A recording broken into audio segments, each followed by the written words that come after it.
We're live. Hello. Hello. As usual.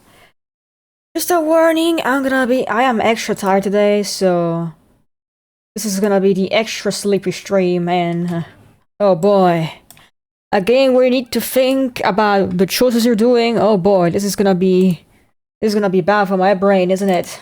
Right. Back to it. So, last time I played, which was the beginning of it, I got to complete basically the tutorial, pretty much. Escaped the dude that was chasing me, thankfully, and the base we stopped at fucking exploded somehow. And now we're in a different place.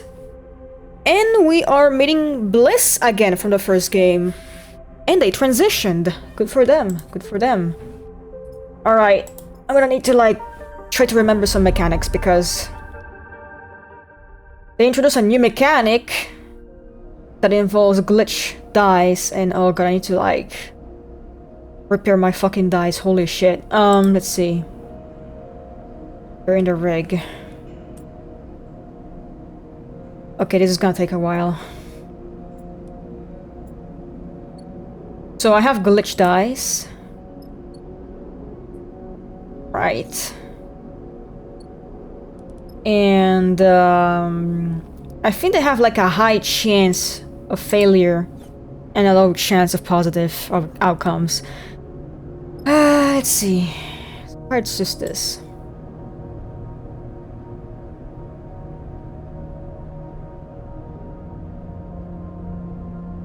If I lower my glitch level, I'm gonna just play 1.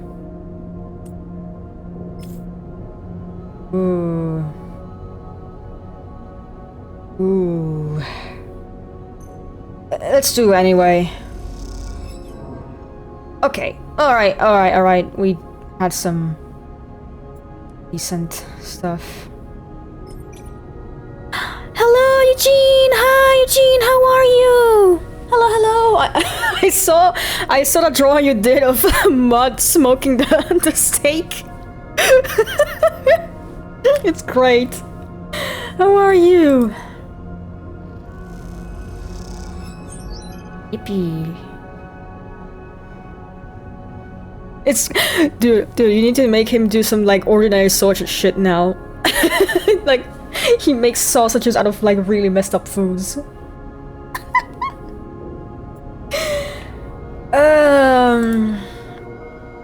Let's see. I don't have any stress now. He will eat anything. Damn, he's a true survivalist.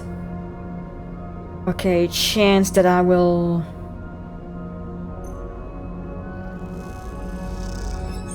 Oh! Get a positive outcome with a glitch dice. Nice! An achievement for that.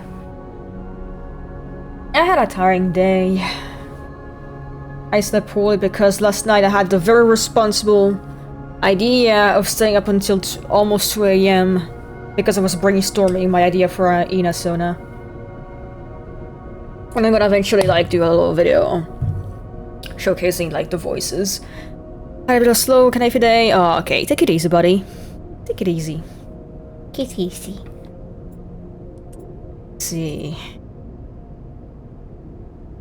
Thank you. I'll try to go maybe an hour sooner to bed. Hell yeah, we did it. Okay, that's where I can get some food. Yep. The best kitchen serves those that can work in underhand, but able-bodied visitors like you have a working kitchen to eat. Okay. So that's where I could eat and maybe also earn some money as a bonus. Stealing endure. Yeah, no, I don't have that skill. Alright. And this is... Okay, scrap. Yeah, okay. I'm out of dice anyway, so... Time for me to go to Eeps.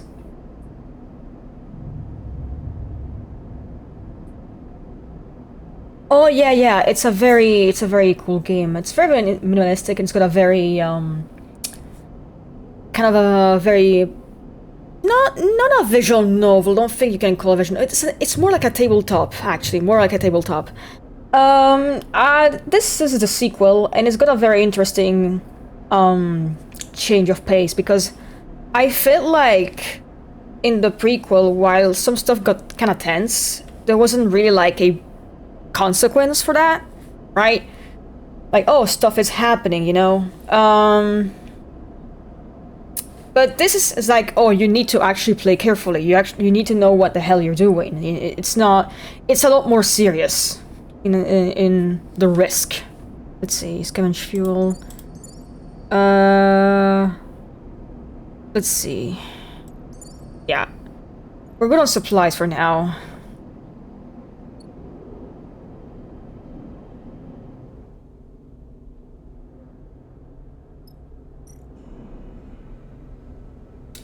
Scrap shift engineer. Okay.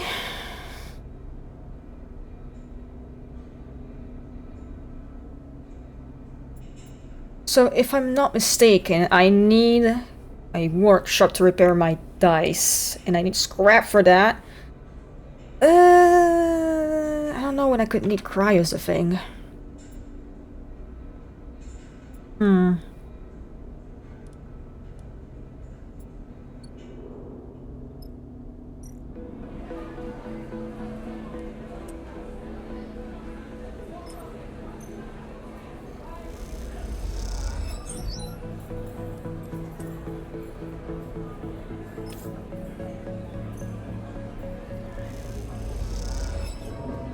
Oof.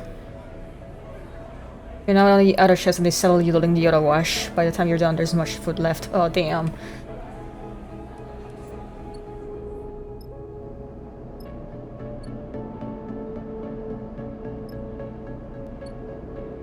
Really can't do much here. I have to wait for the rig to be repaired.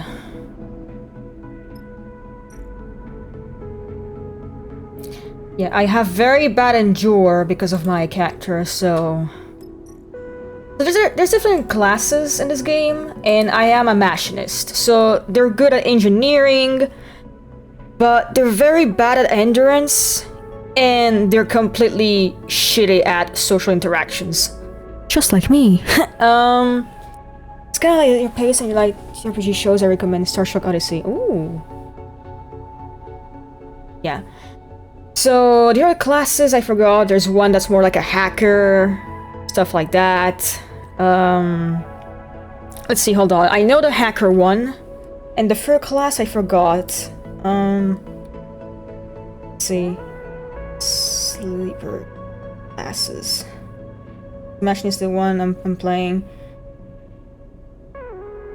Yeah, okay, so... The extractor, okay. So the extractor... What do they do again? Yeah, they're pretty tanky and everything. So they got strong endure, but they're not very smart. They're kinda like dumb as bricks. But the operator is the hacker and the machinist is, well, the engineer. So yeah. I have one upgrade point available, but I can't use it for shit. Oh man, I don't have good dice right now. Damn it.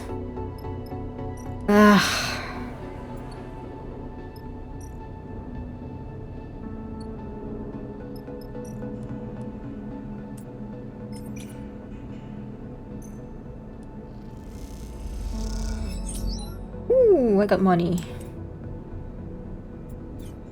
Whatever. I'm ending the cycle, I guess. Oh wait, I didn't see that! What the heck? Oh, I missed it on that shit. Let me check at least. So the core intuit. So yeah, you do roll dice in this game. The higher the dice, the higher the chance of succeeding.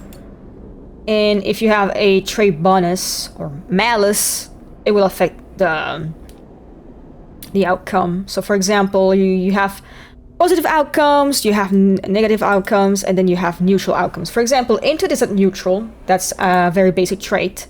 But then I have -2 in endure because I'm not very strong. But I have +1 in engineering because I'm an engineer class. So yeah, pretty much. This is pinnacle.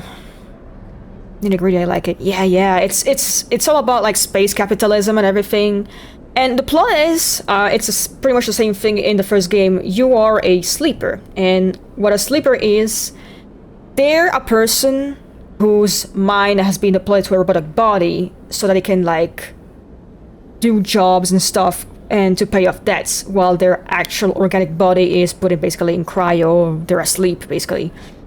And there's this whole planned obsolescent thing where you have to constantly feed yourself and stuff so that you don't die. But yeah, it's got a lot of like, yeah, capitalism in space. Space, as Tim Curry would say. Study the manifests. Yeah, you know what? Okay, is that all? Oh, okay, I'm gonna end the day here, and then let me promote the stream on the tumblr.com. Ah! Oh god, my neighbors are being loud again. No, I need to kill them. Oh, story progress. Hold on. Let's hope I don't fumble the words.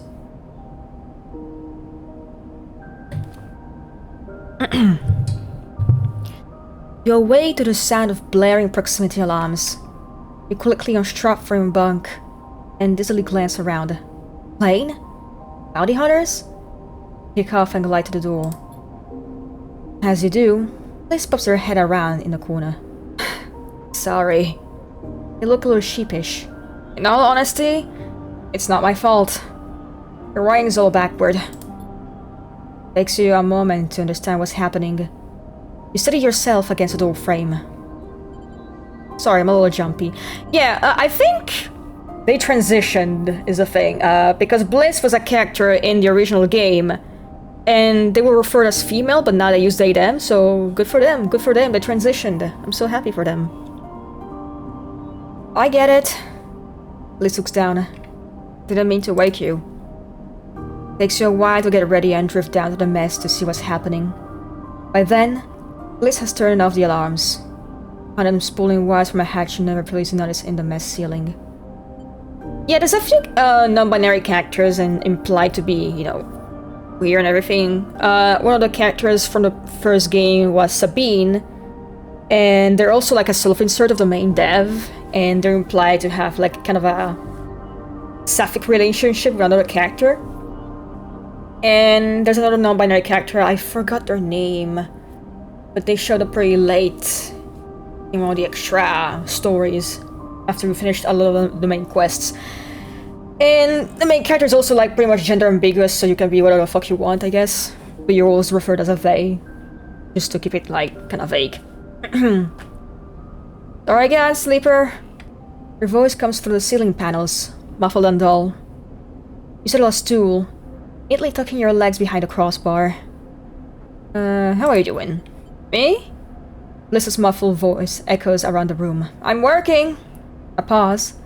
I've skipped my mind over things. How's the ship?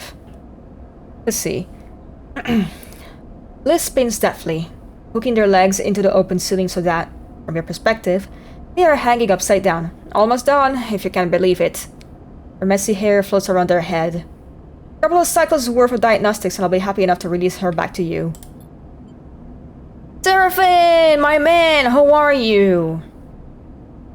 A yawning Seraphine drifts in. He looks between the two of you, amused.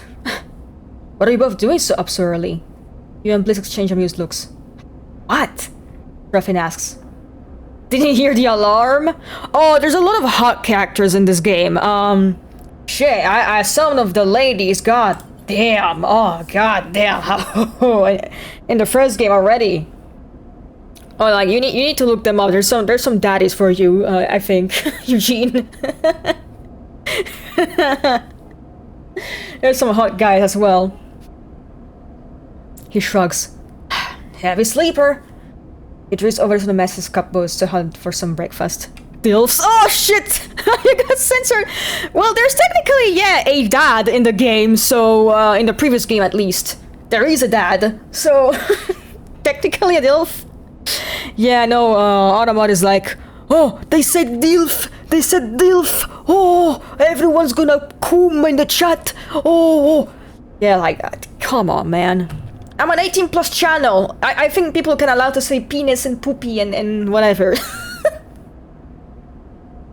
Big MILF. Big DILF eating beans. Big MILF. Hold on, where's the audio?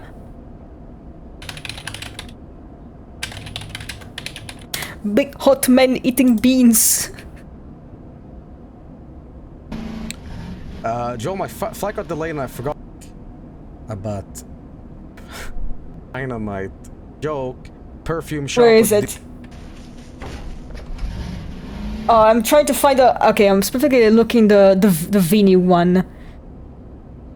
Hot MILF eating bean, big man, hot man bean eating bean. I'm trying. It was like, okay, I'm gonna sound completely fucking deranged. Okay, I watch Vinesos, okay, and sometimes Joel, and apparently Joel said some like weird crazy shit that goes big MILF eating bean, hot man eating bean, or some like weird nonsensical bullshit like that. And then there's this game on H.io called the Choicer Voicer, where the whole thing is that you have to match a sound and do the best impression of it. And someone made a mod pack with, you know, various like Vine sauce references and stuff. And Vinny had to try to match the whole Joel going hot man eating bean, and it was fucking hysterical. Big MILF, big men, hot man eating bean. I sound fucking insane, don't I?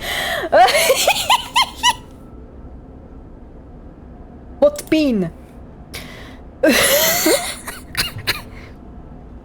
Fuck. You turn back to Bliss. They half disappear back into the ceiling panels. For long, the mess is filled with the shrill screech of a power tool. Oh, just like my neighbors! Turfin looks totally unaffected and hooks himself onto a stool, lazily sucking an oration pouch while he taps away at his slate. The screech finally stops. After a while, you kick up from your stool. Time to head out. Bliss rushes after you, stopping you in the passageway before you can leave. I have something I want to show you. Oh? Bliss leads you off the main corridor into a corner of the ship you don't remember visiting before. You come into a room with low, sloped ceilings. A single round window illuminating some neat tool storage and a workbench set into the wall. Look, Bliss begins. I'm no specialist, but I'm a quick learner and good at repairs. They smile.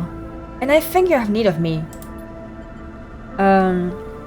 They glance at you, that hair in the thick vinyl skin of your arm. I take a look? Okay.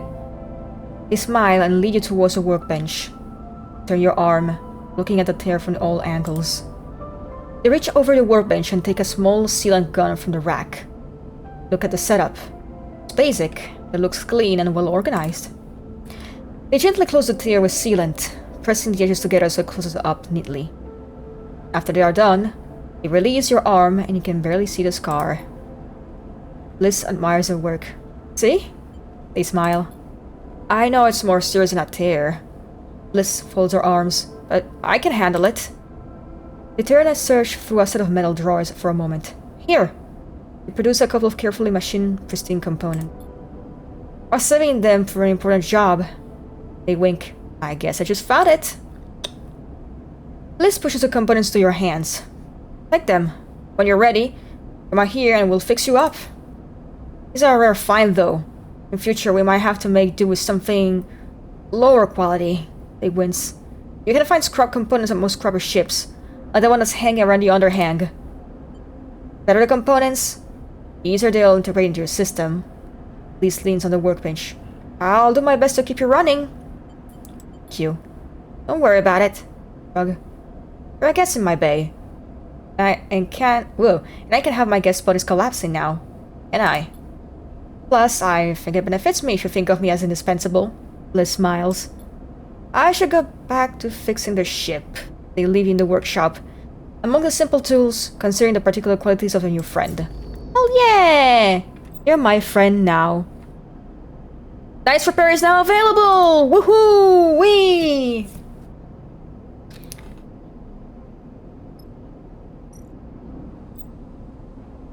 Okay. Can repair dice at the rig workshop. Can only repair dice which are fully broken. Okay. Repairs either scrap components or rare components. Rare components used, the less glitches you will suffer. You cannot repair dice during a contract. Oof, hiccups. Okay. Okay, I need scrap.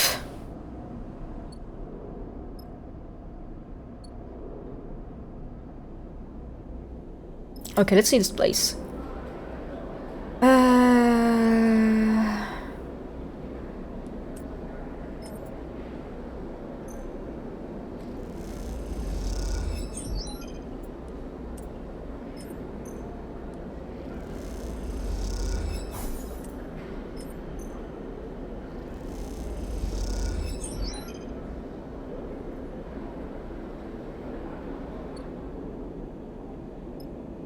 Gaya's Gyre, let's see. Kelp cakes? Oh, fuck, yum. Okay, this is like food. In case I'm in a pinch. Whoa, trade hall. Okay, buy fuel. Okay, this is for the supplies and fuel and stuff like that.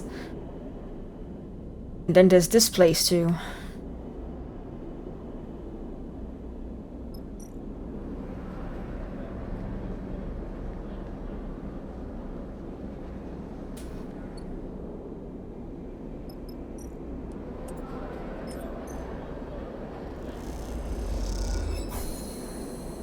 There we go. Oh! The forest spindle lives up to its name. Its tall stature making a real effort to travel from end to end. The local solution to this problem are the transit tunnels. Massive tubes bolted onto the outside of the spindle allow for rapid passage from bottom to top. As you find yourself in one of these cavernous passages, bulky cargo haulers rushing by, start to wonder if braving them is worth the effort. Back up! The shout rattles down the bare transit corridor like a gunshot, and is rapidly followed by a crunching impact. You spin back, pushing yourself against the side of the wide cylindrical passage.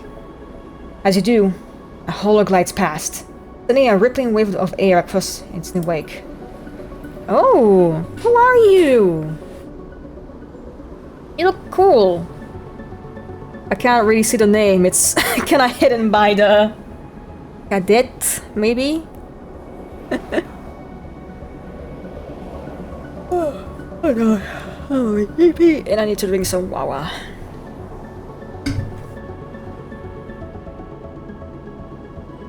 Talking makes me thirsty.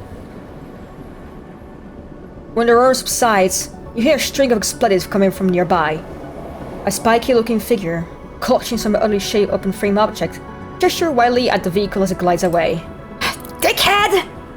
Spits an impressive glob of saliva down the tunnel, and spies on Zero G. Turns to you in her anger. You see that? Try to slam me into the wall! Total dickhead. She nods firmly. No shit! Haulers hate us! She sniffs and looks up at you and down. Not supposed to be the transit system without a vehicle. She squints. Not like I care, but maybe you do. What about you? She shakes the open frame in her hand. What does it look like to you? She rolls one of her shoulders, stretching out. You're new here, right? Yes.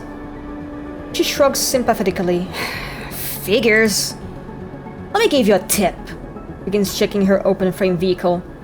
Tightening bolts and untangling pipes. Avoid the haulers. Dickheads. The lot of them. Especially the water haulers. They think they're better than anyone. Don't mess with the stevedores, though. They're good people. Get treated like shit by everyone else. Just like us. Rapidly plugs and unplugs a series of connector. That'll show you shortcuts. She looks up. Never, ever, in a Spindlejack's way. Smiles, spinning the vehicle in her hand. Spindlejack?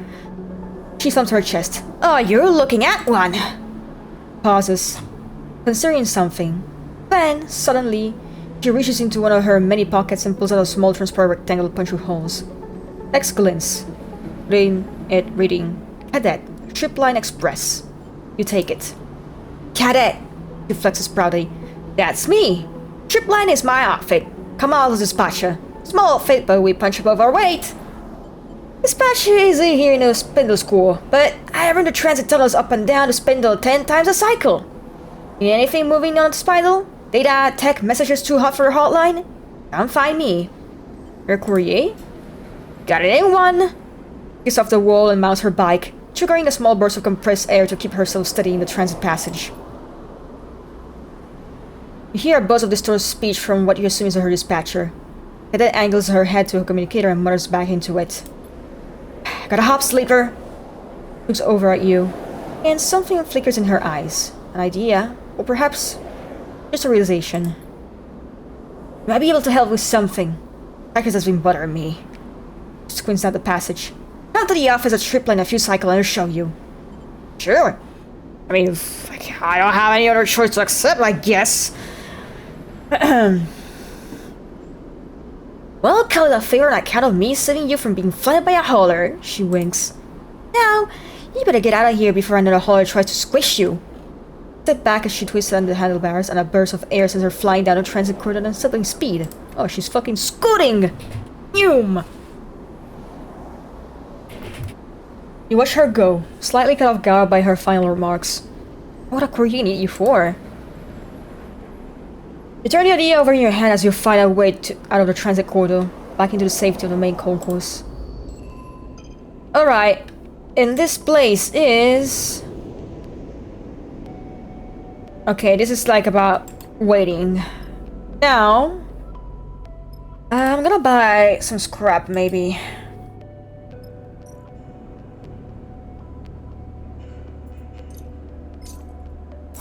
A couple.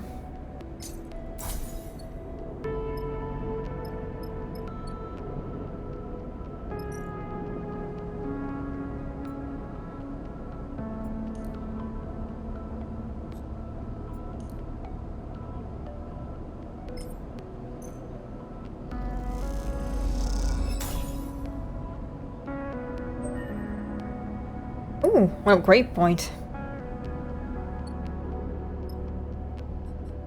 Let's see, I got 2 points. I need 4 to upgrade Endure a bit at least, but... Let's see, +1 to affected dice, -1 stress on focus die, positive outcome, +1 to affected die.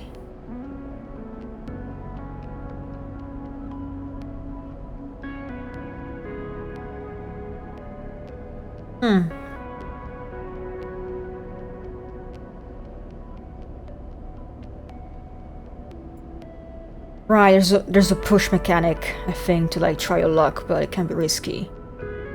I'm gonna keep the point for now, and once I'm going to promote the stream again. On the tumblers at least.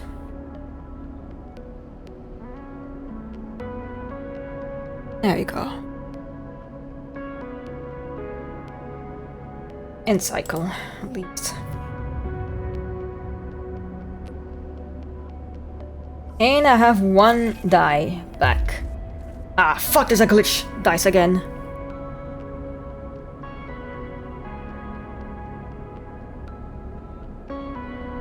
You jerk suddenly awake. A fragment is dodging your mind. A shot of sound. Signal. Tone.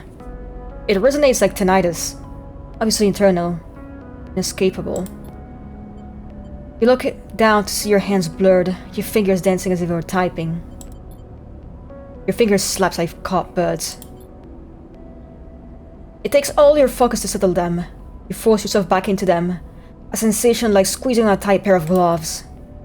Flex your hands a little to feel them. Test them. Or was that?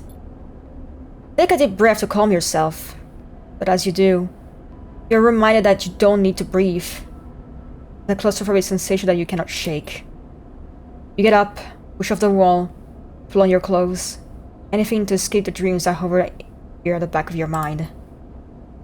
Thorfinn drifts in casually, leaning to his bunk to grab something. You can't shake the strange sensation that he has just drifted into your mind. He shoots you a glance. I said, "Are you okay?" He gives you a concerned look. You look terrible. Really? You mumble a response. You need to talk to me, sleeper. Griffin gives you a look. He sighs.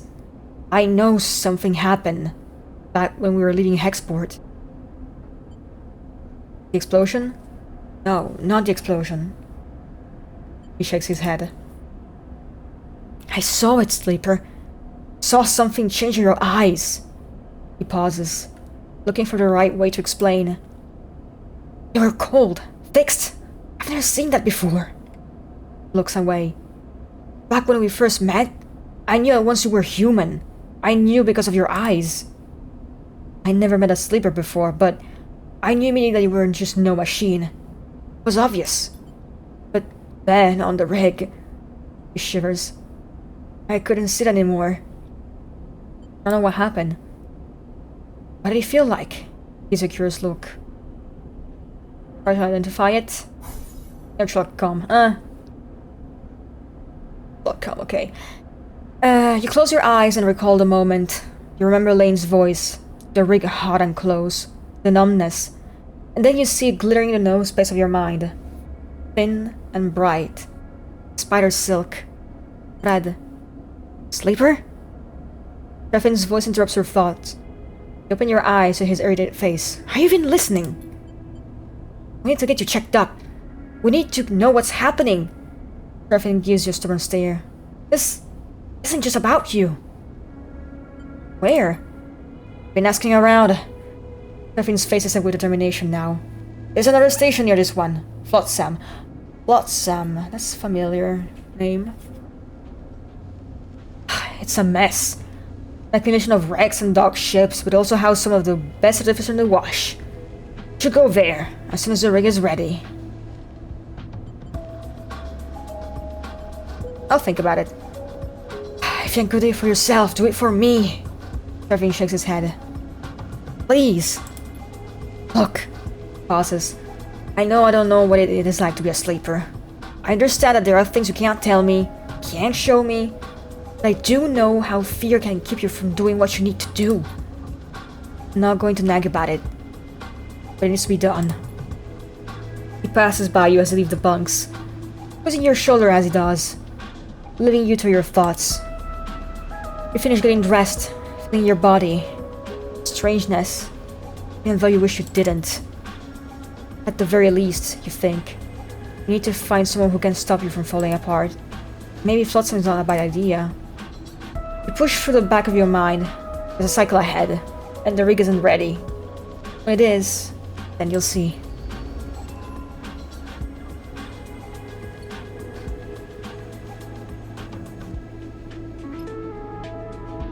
Okay, what about this?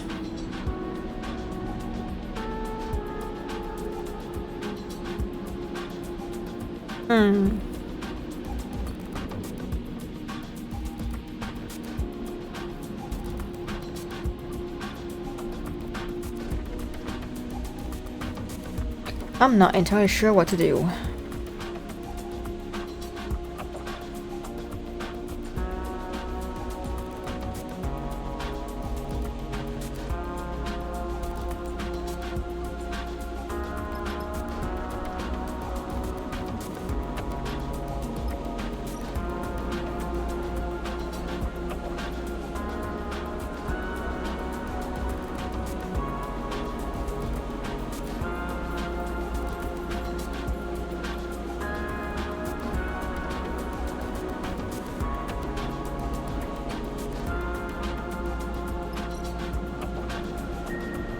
Let's try the risky dice.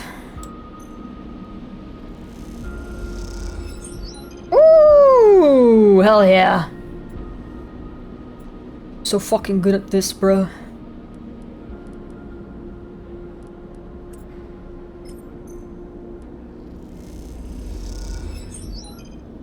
Oh, hell yeah.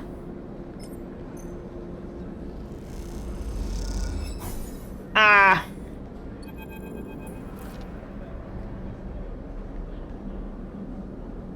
As you glide through the pinnacle docks, you hear shouting echoing down a corridor. Tentatively change direction, your eyes fix ahead as the passage widens out into a large bay. Others rush past you, heading towards a commotion. Your eyes are drawn by the bay's vast viewing window. which is currently being spattered with glittering shards of ice. In front of it, a dock worker is shouting to anyone who will listen. Racers!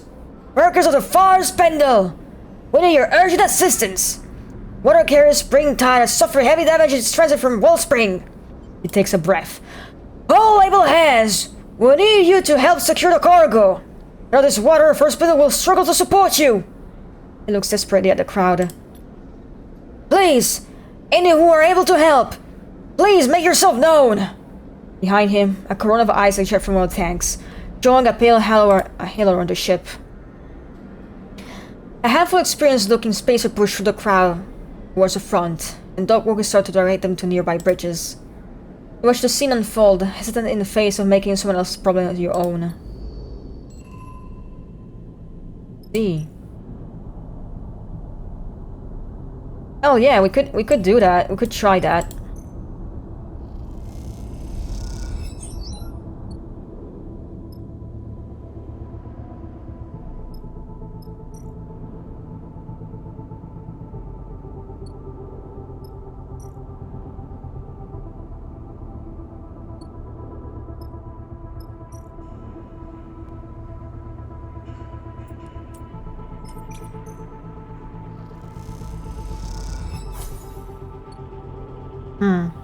I'm gonna spend some time at Gaia's stuff, and I have a decent amount of cryo, so...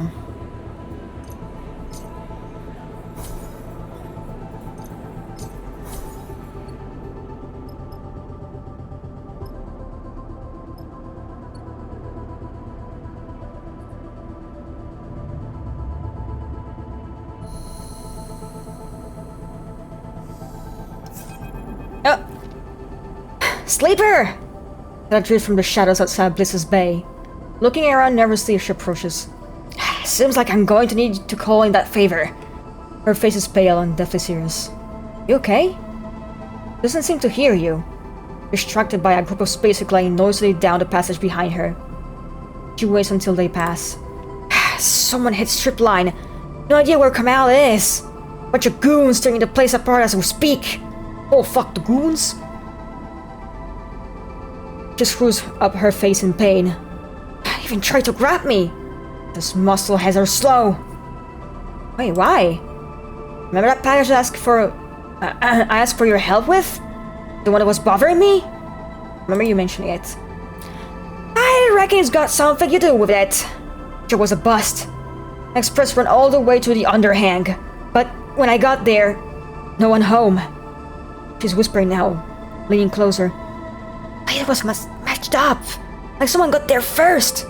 I should have dumped the package and run, but I brought it back like a good girl, stashed in a safe place to spot a strip line. I thought the sender might come to recover it, but when they didn't, well, I got curious. Popped it open. That's a felony. She shakes her head. Stupid thing to do. Inside was a driving crate to hell and back. I ran into you. Well, I heard sleepers are good with data, with tech, so I thought you might be able to take a look at it. She shrugs. Now ship line's fresh too. Here's the thing. She glances around. Back when I popped it open, I noticed the drive had a dispatch marker. Export. They connected to... Export getting atomized? Yeah! That's where I'm at too! This thing was sent out from there just before it got cooked! She pauses. And with the kind of attention I've been getting the past couple cycles. She slips a hand terminal from her bag, taps a couple times, then holds it up to you. It stares at you from the screen, straight face on pale. Inside her picture, you see in block capitals Spindle Jack KD745, in bridge of her spindle codes B12 plus F34. The war for information leading to capture, considered dangerous. Dickhead blasted out in the transit channels! Every Spindle Jack, hauler, and freight carrier is gonna be watching for me!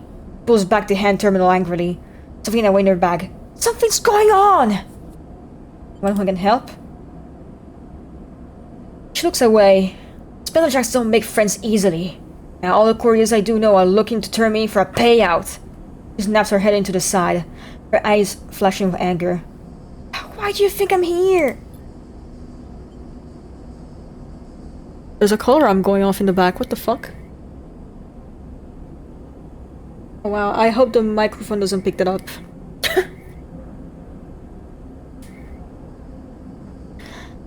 It's time for that favor, sleeper. Miss your eye. My connections are burned. Hell, my whole career is gone. I need to fight back. If I walk away, there's nothing to walk away to. He softens a little. I need your help. What can I do? I need you to get the drive. Takes a breath. If they want it that much, then I can use it to buy my way out of the shit show. I tucked away somewhere safe, so my guess if they haven't got it yet. You slip in, I'll give you the location, and pull the thing out. Folds her arms. Should be simple. Okay, let's do it.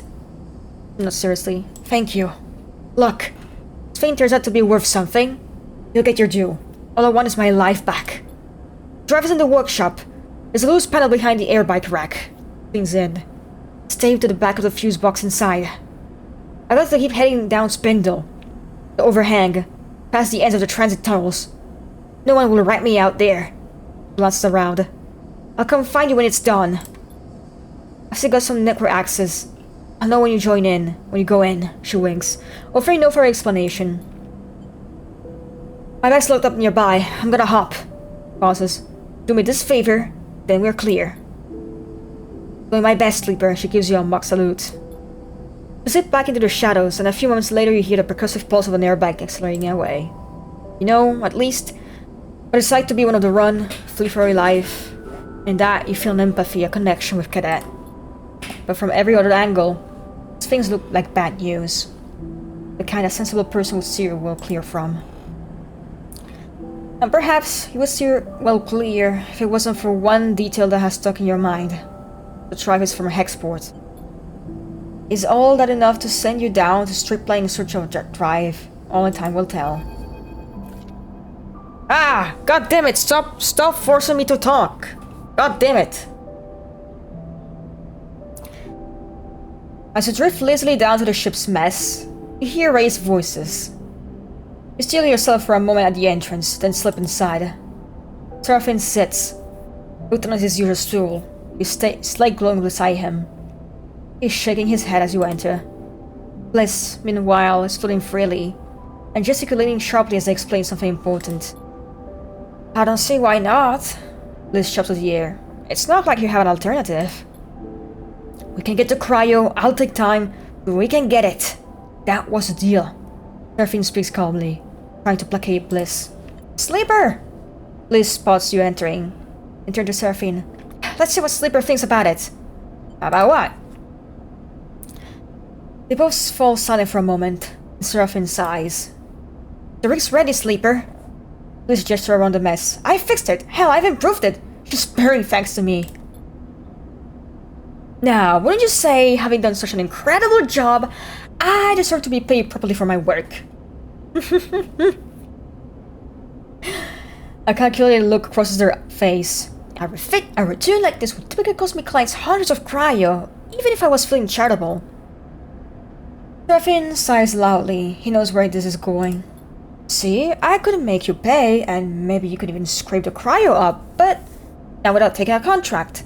And taking this ship off station, leaving me in the lurch? It wouldn't do that, Serafin starts, but Bliss holds up a hand to shush him. So, I have a proposition.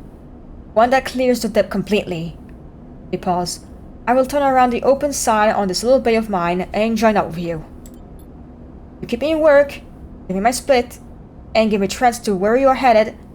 I'll even keep this rig of yours working for free, they shrug. What could be better than that? Us paying and being on our way with no hangers on? Serafin holds his arms and look at you. Tell him, Sleeper.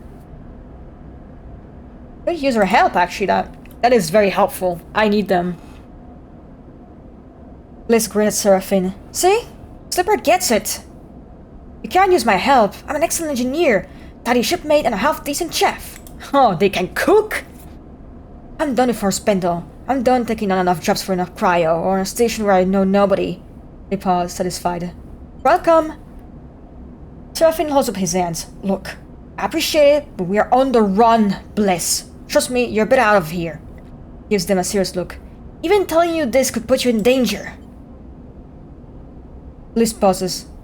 Then they start laughing. On the run? They shake their head, smiling. You're expecting to be scared off by that goofy shit? True. Bliss just shrugs. The system is at war. The belt is spiraling into a crisis. Everyone got something. I know you were a hexport. Seraphine looks at them open-mouthed, searching for a retort. What happened there?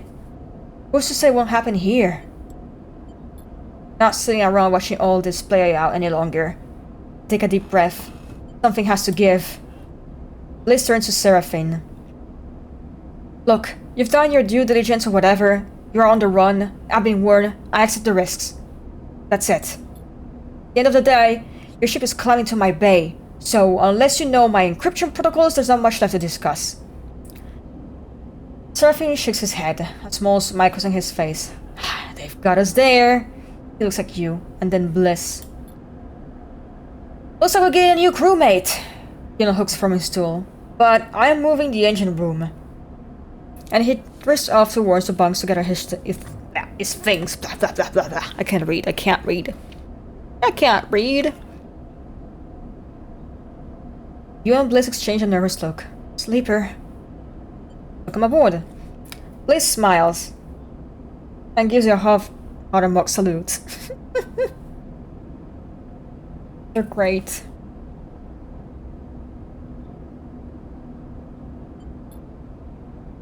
You leave Bliss in the galley and head to the cockpit. The rig is ready to fly again, but the question is where to take her next. Seraphine mentioned Flotsam, a short Starward journey from here. The bus station where you might find an artificer to help diagnose your glitches and errors. Somewhere meanwhile is the Hidden Gate, an abandoned and uninhabited megastructure left over from the Solheim days. Maybe good for salvage, but not an easy place for survive. Beyond that, well, as they say, the belt is wide. Unless you know how a functioning ship. Alright.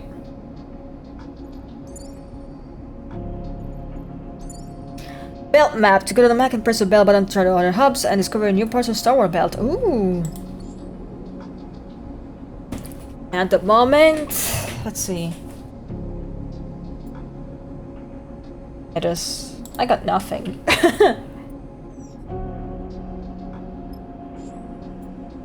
There we go. Okay, there we go. Yeah. Integrated zone. Got some. Oh, I see. I need to upgrade my ship. Oh my god. This game gets more and more complex. I love that. Wow. Okay, 1 second.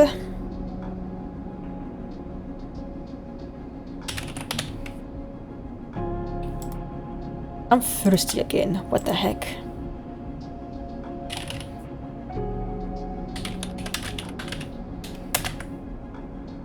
Let me drink the water.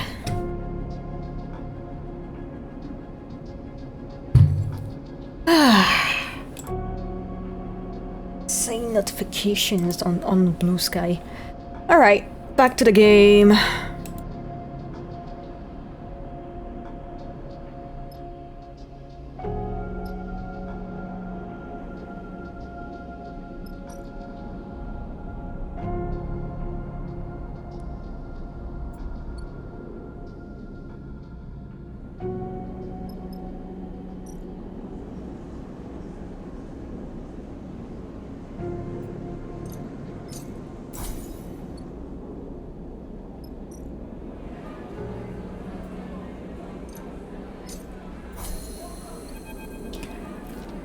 The Frost Spindle is an exhausting place to find freelancers. There's no shortage of spaces here. The corridors and bays throng with crew inbound and outbound. On or between contracts, trading stories, contacts, and materials. Whatever language, appearance, or code identifies someone as worth signing on with, you don't seem to have it. Perhaps it is because you are a new face, or noticeably unsure. Perhaps it is because you are a sleeper. You push the thought to the back of your mind, and instead focus on what's in front of you. The vast cylindrical tank at the center of gas gyre. First time you enter the bar, you feel it open-mouthed, much like all the new arrivals do, at the sight of the huge kelp stack. The biggest you have ever seen. Even now, your eyes fixed on the fronds of seaweed that weigh in the circulating water beyond the curve of dirty glass. You find it impressive. Take a sip of the harsh saline set a rack from its magnetic vessel, secure into the bar. As you suck on the straw, your eyes following the shifting fronts, you hear someone clearing their throat beside you at the bar. Oh, hello, sir. Hypnotic, isn't it? The voice is low and rumbling, and comes from the large figure on the stool next to you. The fluorescent lights behind the bar glint in his eyes, shining up into his wide, rough face. I've heard the talk, you're Harry. The figure turns to face you. You don't recognize him, but in the shifting lights of Gyra's Gaia, it isn't surprising. And you are? Eugene, currently freelance. He turns on his stool and leans back a little. The effect is clearly meant to impress you by his size, but you have to admit it works. Served on a whole slate of crews out in the spindle. Cutters, mercs, Schrecters. He smiles and places a broad hand on his chest. Well skill set, good work ethic, sense of humor. Full package. Humble too. He clucks with his tongue, smiling. I like you already. We're going to get on. I'll run anything on a power spindle and... I run anything out of this power... I can't talk. I'll run anything out of the power spindle. Tough and quiet. Anyone need to worry about me. Pulls his arms across his chest. What kind of work are we talking about? Before you can answer, a voice echoes from behind you. Eugene! Look over your shoulder from the shoulder shot. This is as ever I see. Oh my god, you are... very cool. You are very cool, I like you. A group of 3 spacers drift up behind you, one of them placing a heavy hand on your shoulder. She is fitted with metal optical implants. You cannot see her eyes. The caustic light from the tank plays across her face. Too busy to keep in touch. Sighs. I really don't like when I have to come and find you. Vesna! Eugene nods politely at her, not betraying any strong reaction. Do I look like I'm socializing? He shakes his head. This is a meeting. Oh, a meeting. Vesna squeezes your shoulder. Is that what it is? Yes, Vesna. Talking about your delivery, in fact. Eugene smiles widely. My friend here is being very helpful. He shoots you a knowing glance. It's Glide, that's right. That's Glide. What the fuck? I am like... I'm reaching a stage where every single word is getting like messed up. Glibby DB. Vesna turns to you with a raised eyebrow. But before she can speak, Eugene cuts in. The Slipper has a unique ability to extract data. Eugene smiles at Vesna. Exactly the kind of data you have been asking for.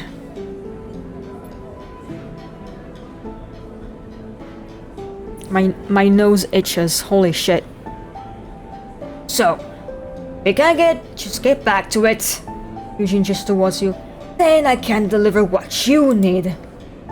No, Eugene, I am pretty tired of this whole act. Gesture dismissively at him. But in the end, doesn't matter. She drops her hand from your shoulder to her belt. Your eyes fully down, and you see a dark boxy shape there. A weapon? You either deliver the deadline, or you don't.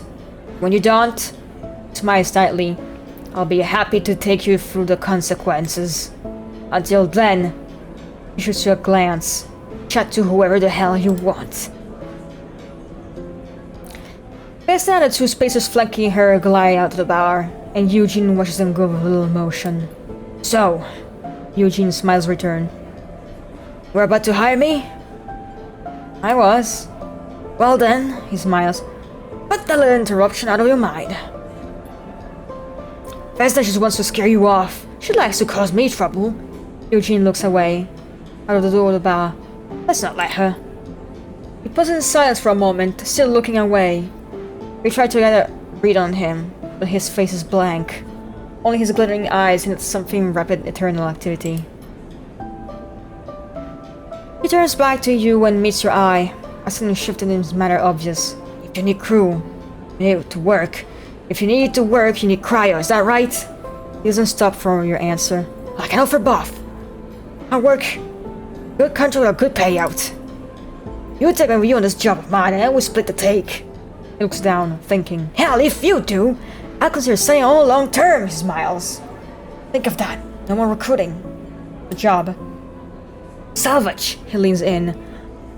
I know of a wreck untouched by the local crews, which recently turned up in a wash. It's just a little somewhere from there, but it's the disabled transport that makes it invisible to anyone who doesn't know it's there. Had to squeeze the location out of a contract, but I'll share it with you for a straight split. Take me and your crew and we'll claim it all. Going to be a good payout, he winks. Real good one. Oof, hiccups again. Let's catch. Yuji frowns. No catch. She leans back and looks around the bar. Happy to take the offer elsewhere. I just felt like you were the right captain for this one. I'll be ready to go whenever you like it. Eugene pauses.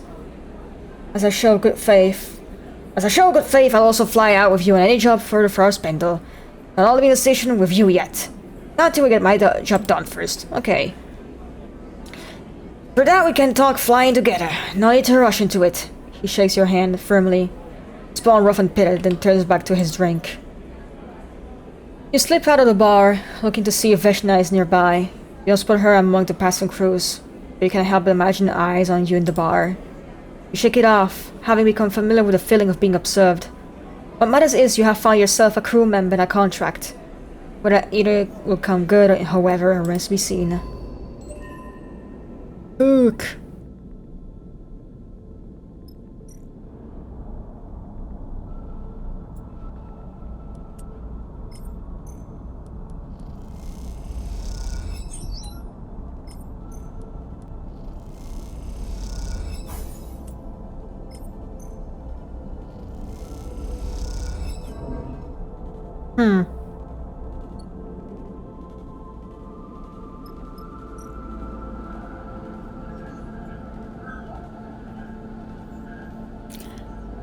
Signals, huh?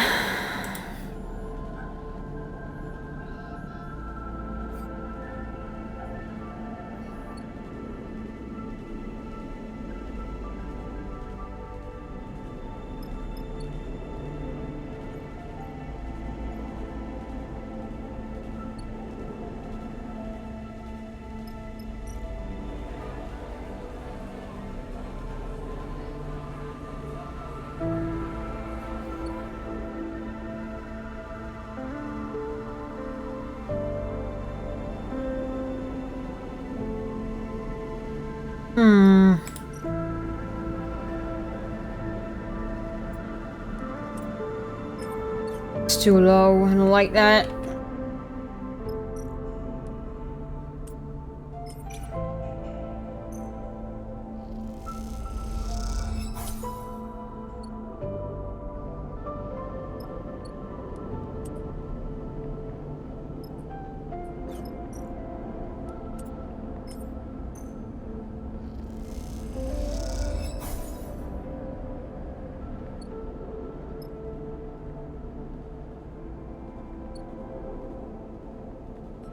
I have 3 points. Fuck. Cycle. Hey, money again.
I don't like that stuff that's happening here in the back.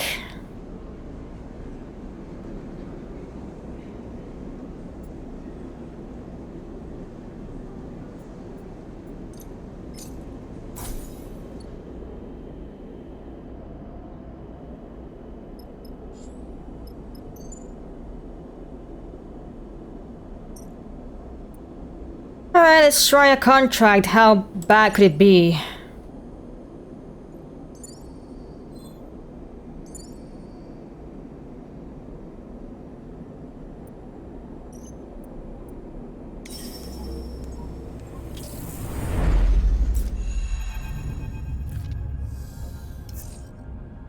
This is not what you promised, Seraphine turns to Eugene with a raised eyebrow.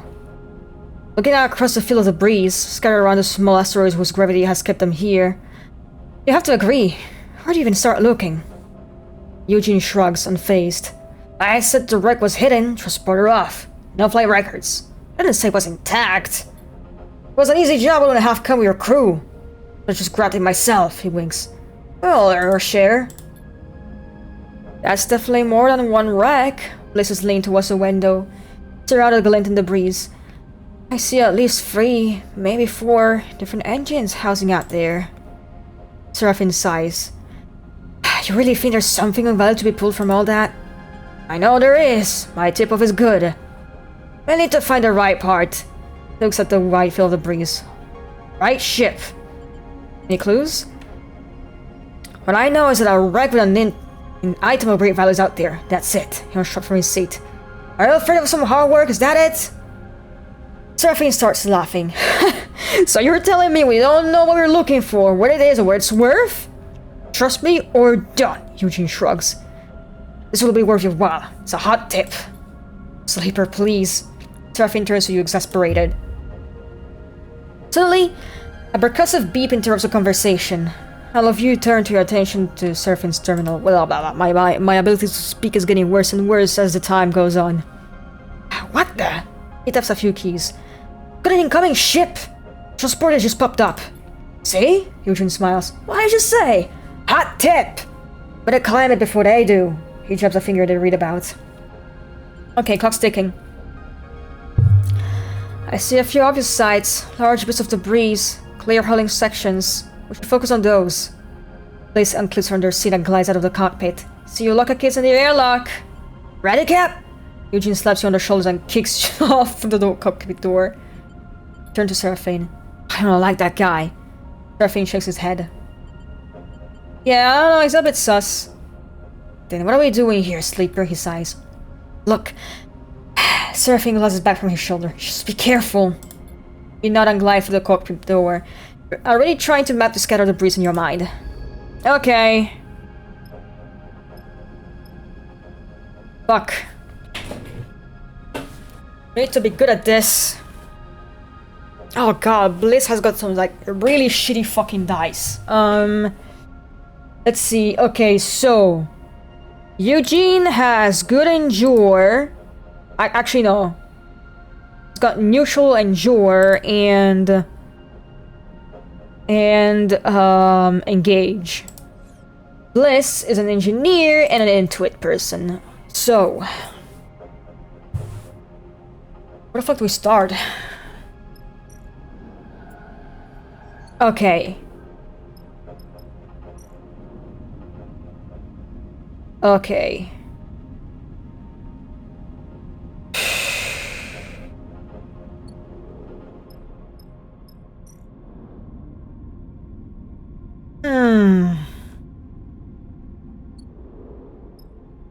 These all kind of suck.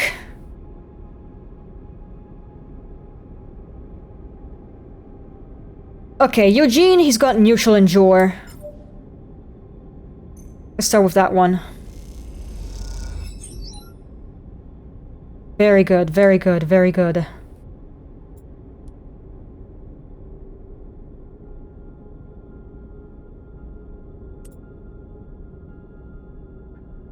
I am neutral on the intuit.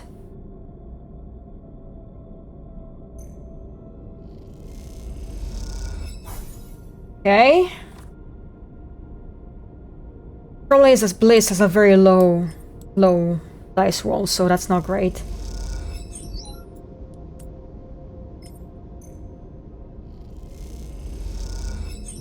Okay.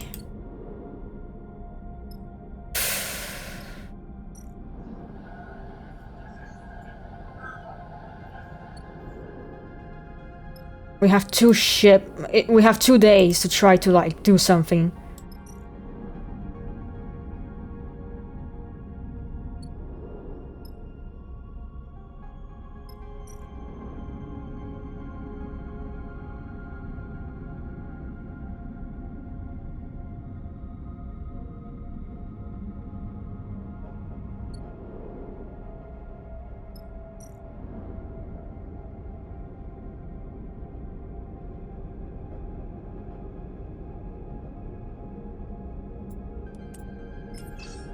Now there's a very high chance I kind of fucked it up. Ah, God, that's a shitty dice roll.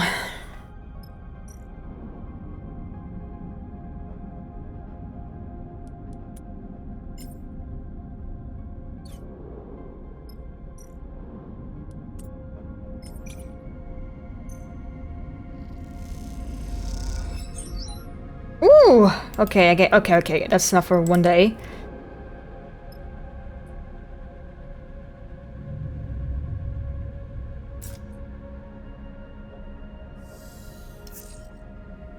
That's a little bit better.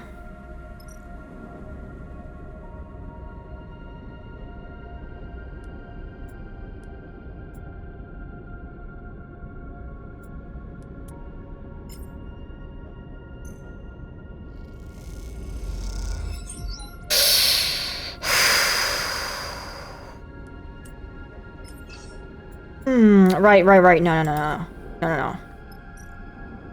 Forgore, I forgore, don't have endure, I forgore for a sec.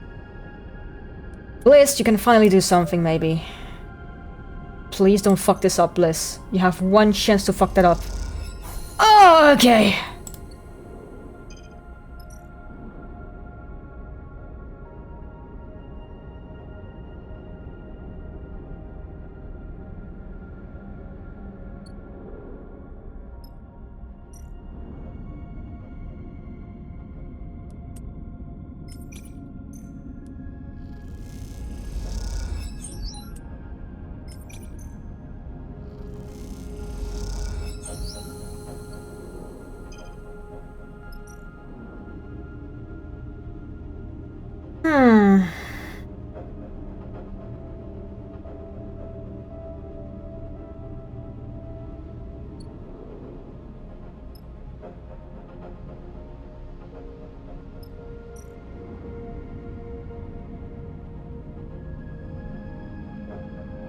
Yeah, I don't think you can finish that in, like, just 2 days.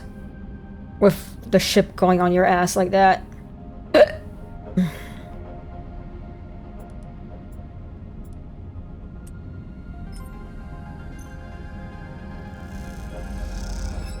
Ah, that was risky.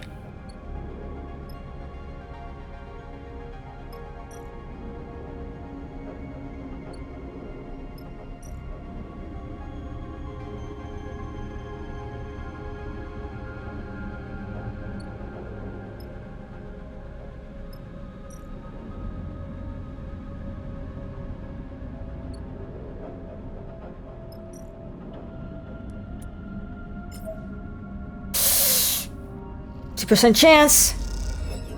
Fuck. Okay, shit. Sorry, Eugene.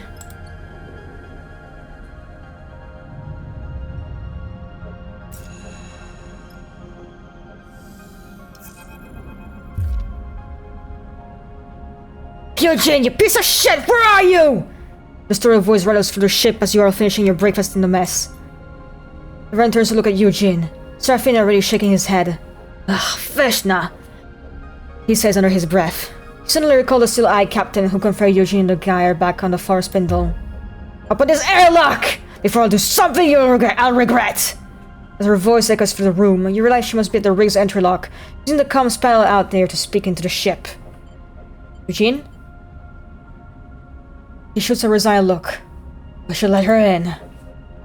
You kick off towards the door, but Seraphine is between you and the exit. Sleeper, are you sure about this? You can see he's angry, but also looking to you for reassurance. He's going to talk. Seraphine nods. Alright, but the moment this starts to go south, he shoots Eugene a glance. We're putting them both out. Eugene follows as you glide down the airlock, and hit the control for the exterior door. Me handle her. Eugene gives you a nod.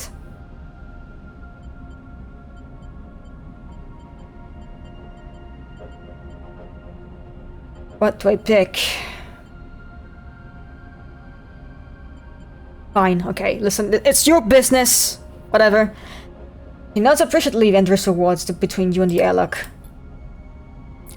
You watch as the airlock cycles, and past Eugene, you see the silhouette of Veshna through the viewing window as she removes the helmet of her suit. Though he has been playing it cool, you see Eugene take a deep breath in preparation. I should shoot you right there! Vesna flows through the airlock door, her eyes implants glinting. But I wouldn't want to give the wrong impression.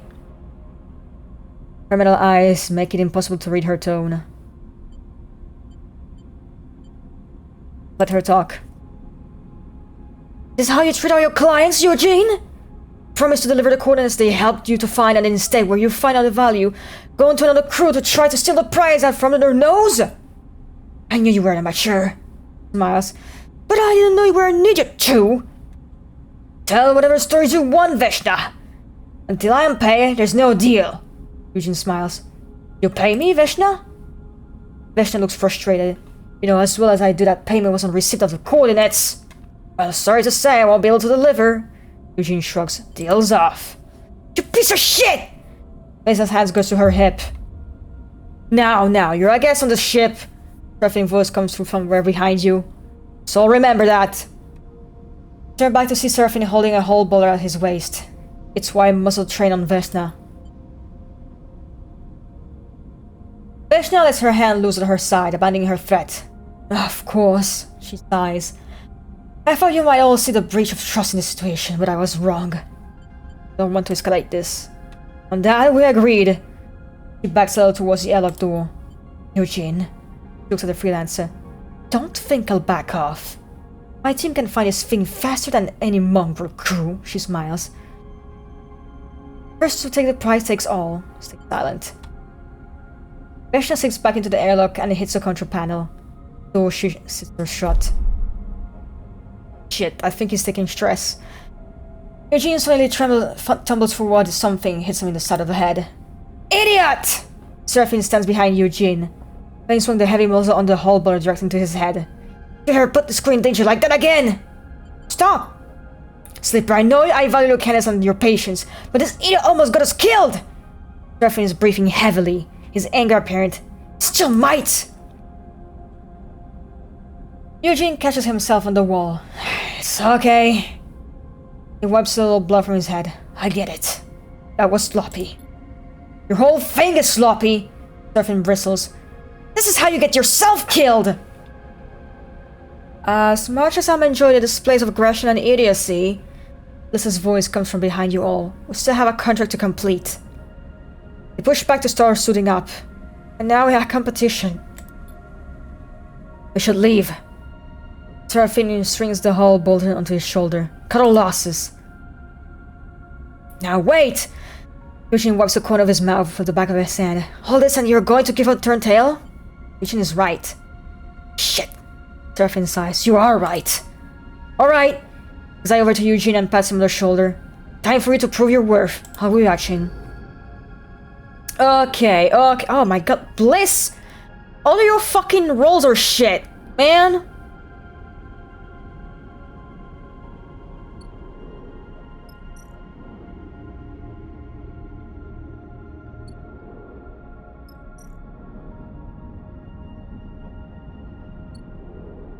Well, we'll try completing that one first. So, you're gonna endure, Eugene.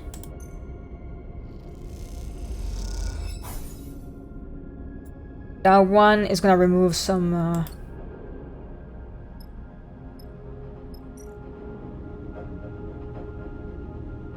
I have neutral interface. 。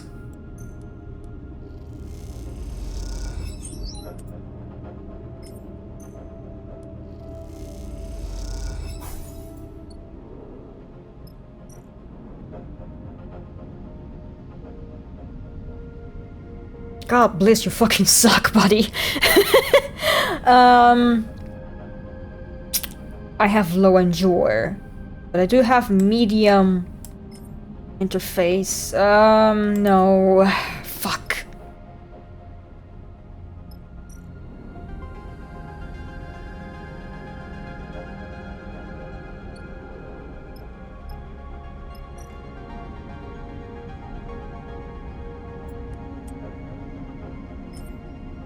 I kinda need to multitask a bit. Please don't fuck this up.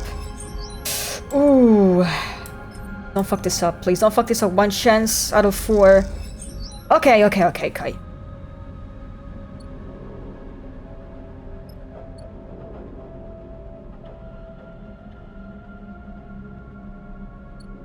Liz, why do you fucking suck with your dice? Holy shit. Ah!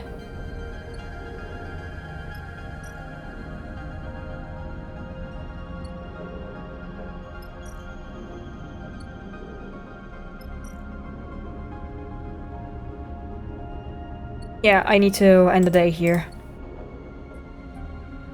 And I have 2 more days worth of supplies before I start fucking starving. Wait, what drive failed? What the fuck? Oh, I guess the drive with the water. Ah, well, whatever.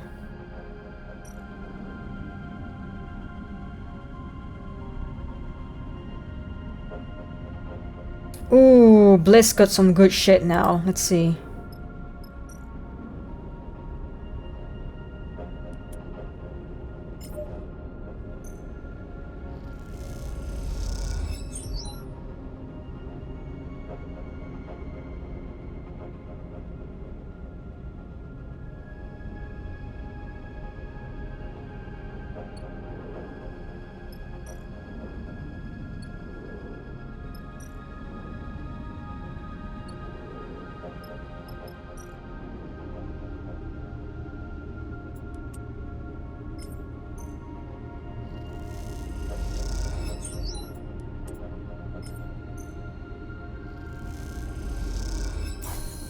Okay, let's click the terminals. It's 1 thing done.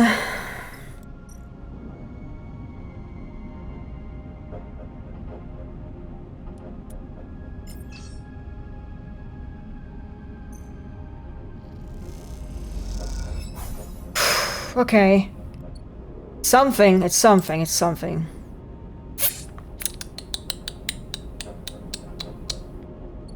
Bad for me. I'm gonna do that.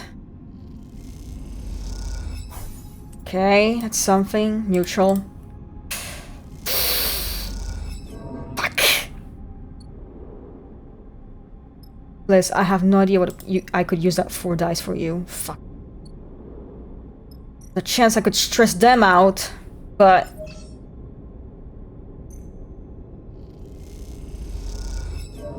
Yeah. Sorry, Bliss.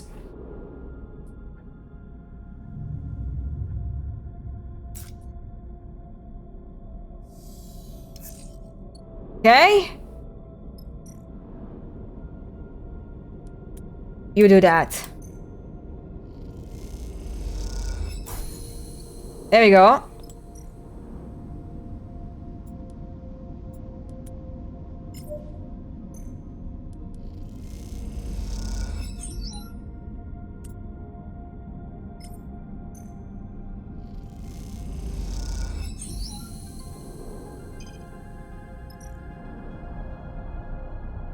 Whew. We did it.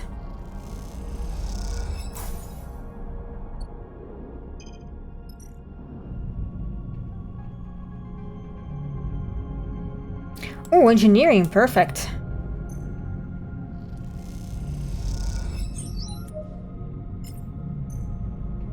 Don't fuck this up, Bliss.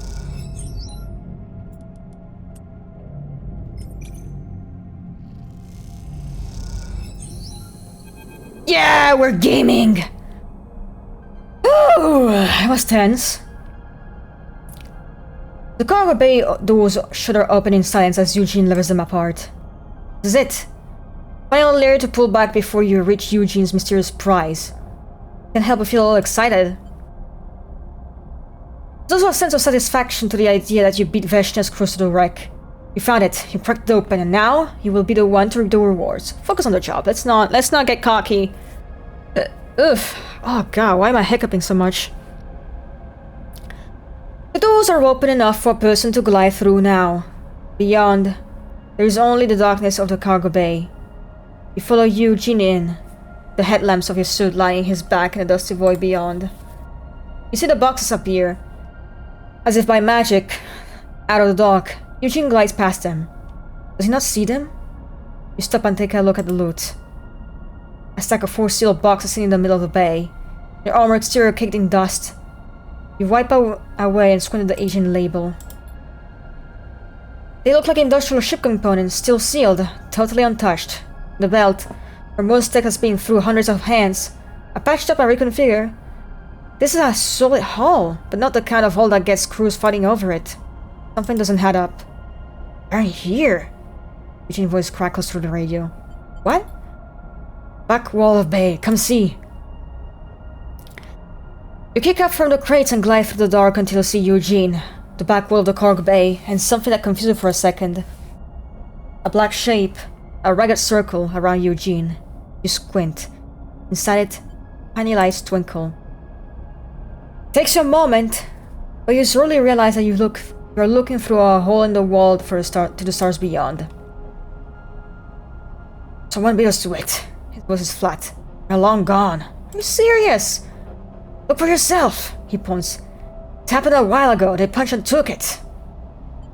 What are you telling me? Eugene turns back to you, his face pale in your torch headlights. He seems to be lost for words. Folks? This voice comes through the suit comms channel. I got surfing telling me that Vessen's crews are heading this way, so whatever you got in there, if you wanna keep it grubby and get out now. I'm already heading for the rig. I'll get the cargo bay open and prep for your arrival, they pause. Take one last look. Scan the bay and notice braces built into the floor near the hole. Whatever this thing was big and tied down. Eugene suddenly seems to regain his focus. Oh, great, he nods. Let's grab it and go. You glide back across the bay, your mind still racing with questions. Something about Eugene's reaction tells you he knew what he was expecting to find here. If that's the case, you think. It's yet another lie he's told you. You both reach the crates and quickly lash them together, guiding them weightlessly out of the room between you. As you do, you meet eyes with Eugene, and he looks away. Really hope you two idiots on your way back! Seraphine chirps over the radio. Those vicious boys are about to reach that wreck you're on! We're inbound! Eugene quickly responds, then clicks his radio off. Well, Seraphine continues. Tell me then, what ancient and powerful treasure did you find at the rig? Gold? A callaway warhead? Precursor components. Seriously? Seraphine pauses. Slipper, me and you are going to need to have a serious chat. You cross the breeze fill the ship in silence. Your eyes on the scrapper of a sign of Veshna's crew. You don't think they'll ambush you, but then again, you wouldn't put it past them. As you reach the cargo bay and guide the crates through the open door, you shoot Eugene a final glance. Give me time. He says quietly on the radio. I'll explain time. You consider pressing him, even shouting at him, but you realize that we've plenty of time for that on the journey back to the Forest Spindle. For now, you just want to get out of here. Yay, contract complete! And I got an achievement for beating Veshna!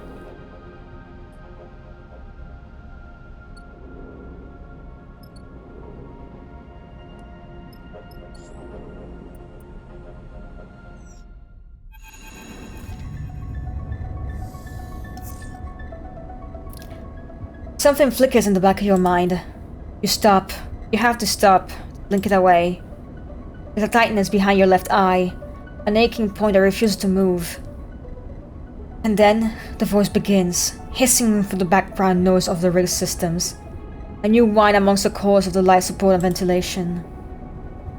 Sleeper. The hiss brings Lane's sharp features to mind. I suppose you thought you had slipped my net. Expo jumps into your mind, an image of the station emulating at you in white light. Though you were not conscious to witness it. You are distant. His voice hisses into white noise.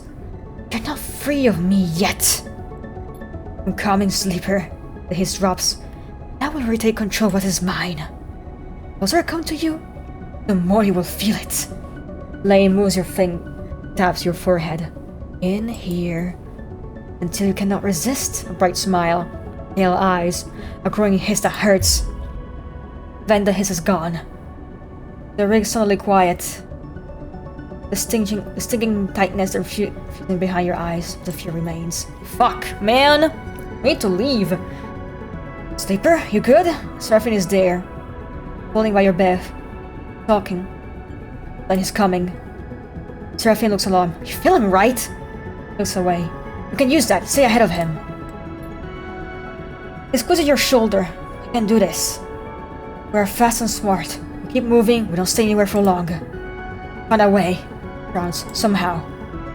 You nod. You do not know how Lane is able to reach into your mind like this, how he's able to speak into you, but you want so desperately for it to stop. You must find what he has done to you before it's too late. Stay ahead of Lane at all costs.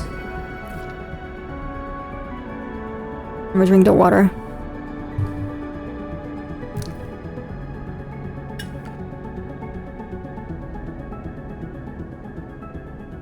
Eugene has spent the journey back to the forest spindle avoiding Seraphine as best as he can. Maybe the fact that he's afraid, but you get the feeling he's more likely that he's been making such scars out of a genuine sense of regret. Seraphine, however, doesn't see his behavior so favorably. Slimy shit will show his face. Seraphine complains loudly as his finals docking. Doesn't a spacer cruise size with no care for anyone but himself. Enough, Seraphine.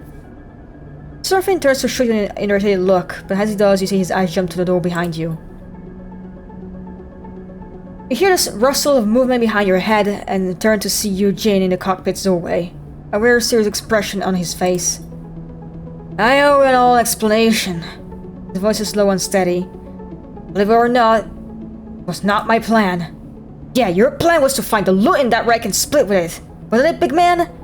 Seraphine glares at Eugene. No. Eugene gives him a tired look. It wasn't. Hear him out, Seraphine. Bliss cuts in from the back of the cockpit. Veshna's been searching for a ship. Eugene looks over your heads for a spindle. An infamous ship.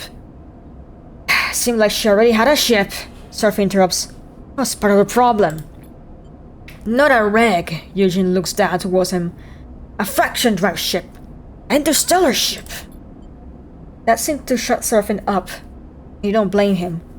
An interstellar ship here in the belt? That's tech from the core systems. No way. Eugene sighs. I get that you don't trust me, but I'm not lying. I shouldn't even be telling you now. Eugene frowns. Word gets out that there's a factory fresh fraction ship somewhere in the belt. People kill for less. He shakes his head. Gangs kill for much less. You are telling me that there's a fraction ship that no one has ever found that's been sitting here since when? Seraphine shakes his head. Since the collapse? Whether or not, that's exactly it. Eugene looks to you. Veshna put him on a trail. She wanted me to find its location for repayment. He looks away. And all that. The moment I found the data, I was verified existence. That Godfather ship was out there. Couldn't get it to her. It's like when you found me. Why keep it from her? Eugene folds his arms. You may have met Veshna, but you don't know her. Eugene meets your eye. She's one of the last people in the belt who should have a ship like that. Well, no one has the ship now, even exists. Did I remind you that it wasn't there? Seraphine shrugs. Your data was a bust. No. Eugene shakes his head. It was there once. Those wrecks? Those were the ships that fought over a fraction ship. Bunch of Solheim corporates who wanted to get out of the system, then it all came down.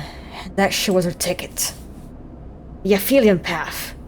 Eugene looks out at the ferro spindle. It wasn't there, but someone moved it. Hit it long before we got there. Like a fantasy to me. Eugene nods. I believe in this fantasy, sleeper. Eugene inhales, long and deep. I'm sorry, Sleeper, said Bliss and Seraphine.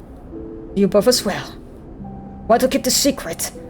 Want to find the Aphelion path. I knew that. I did. I understand. Still, I was wrong to manipulate you. He bows his head. I'm not done. He raises his head, his gaze hard now. I will find the ship. I will leave the belt. How will you do that? Seraphine shoots him a sly look. No ship of your own and Veshna had you back? Eugene ignores him and moves closer to you. Slipper, I will uphold our deal. I will serve your crew. And when I have news on the Aphelion, you will know. Yeah, I mean, you know what? Sure, why not? Seraphine turns to you. I know, I always say, but in time you have to listen, Sleeper. Seraphine gestures to Eugene. This guy is no good. I know his type. Don't bring him. Have you escaped too, Sleeper? Eugene meets your eye. You know what? You could be useful, man. Ugh. Seraphine sighs, getting up from his seat. You got a lot to prove. He passes close to Eugene as he leaves. Better get on with it. Eugene meets his eye, but says nothing. Once Seraphine's gone, he looks to you and nods. Thank you. He turns and leaves too. Quite the ragtag group we have here. Bliss nudges past you. I know you understand what a second chance means for you, Sleeper. Smile. I'm glad to see you understand that others need the same. Slip out before they can respond. You stare at the cockpit of the lights of the far spindle. You hope Eugene understands his mistake, and you hope that even harder that Veshna doesn't hold a grudge. Even though you know for a fact she does. You sigh. The bunks are going to expand at this rate. Okay. Yay, we got Eugene! Okay, we're gonna be upgrading or endure a bit. Now it's at neutral.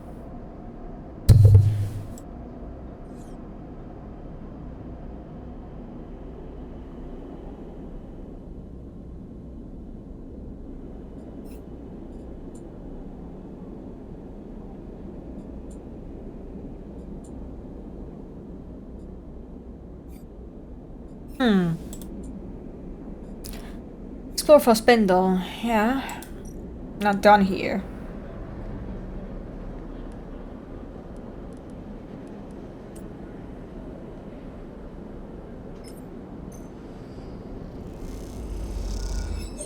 There we go. Ooh, already upgrade points.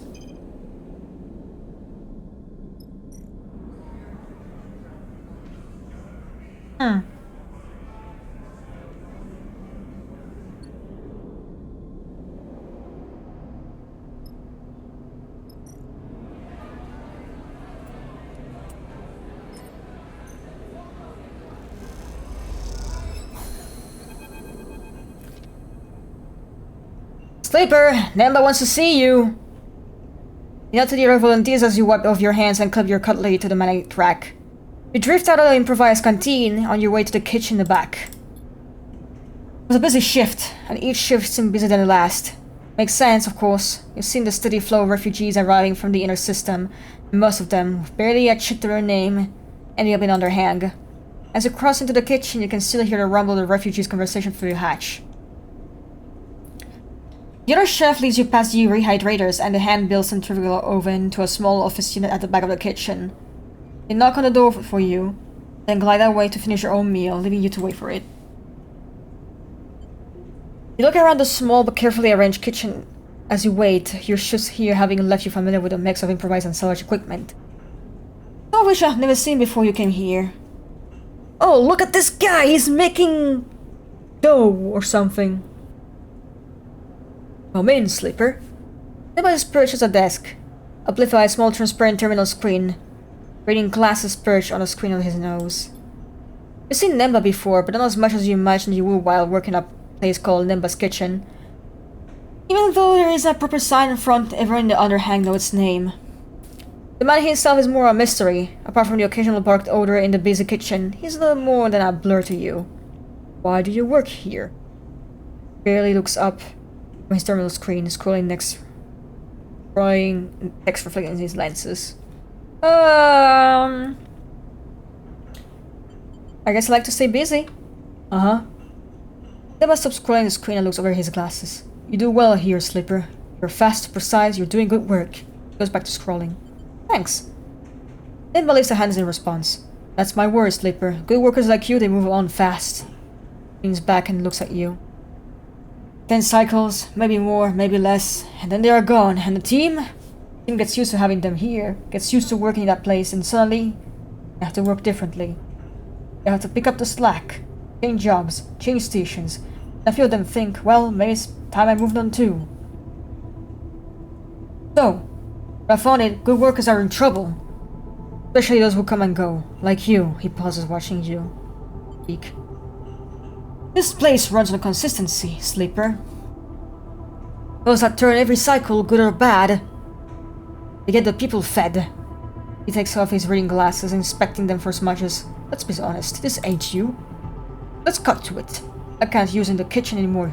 You're done. He shrugs. Sorry. Oh, damn, you're firing me? This place also runs on all those machines out here. Supplies I can rope in. Nations. Being refugees from the inner system is logistics as much as it's chefing. Shakes his head. Issues I am cooked them in the back. So maybe you're gone. I never see you again. Okay, thanks for coming. We'll solve your own without you. But maybe you still want to be useful. Maybe I heard you have a ship. He smiles at you. Yeah, maybe I heard you chatting. And maybe have a little something held up in a place only a ship like yours can reach. I negotiated a purchase of some valuable inner system spores from a group that came from here. The gear somehow ended up at the depot in Greenbelt. Emba sighs. So, if you head to Greenbelt, and you find a delivery, and you bring it back, well, Emba looks at you pointedly. That would be helping. That would be the kind of helping a good worker, even an inconsistent worker, might be able to offer me. Emba squints at you. Seems like the kind of thing that someone genuine, someone who wants to help for real, might do. You think? He doesn't wait for you to reply. But it also seems like the kind of thing that might sit on a list of priorities for so long it appears. And never gets done. I've seen that happen too. I guess we find out which it is. Definitely places his reading glasses back on his face and continues to scroll the screen on his terminal.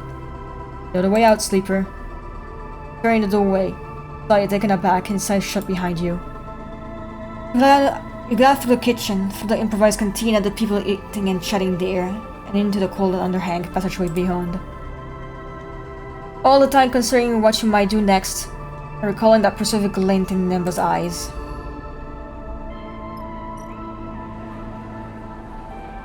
Damn, okay.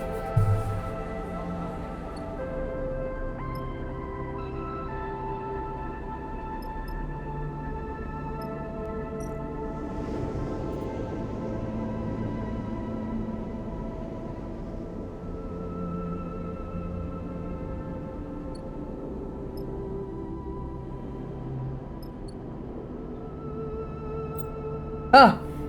Okay, Lady is hunting you once again. Its progress will be tracked by the hunt clock. So we'll catch up to you. It will increase once every cycle you spend in the hub. However, if you travel, the hunt will reduce by 3. If you keep moving, you can stay one step ahead lane. Okay.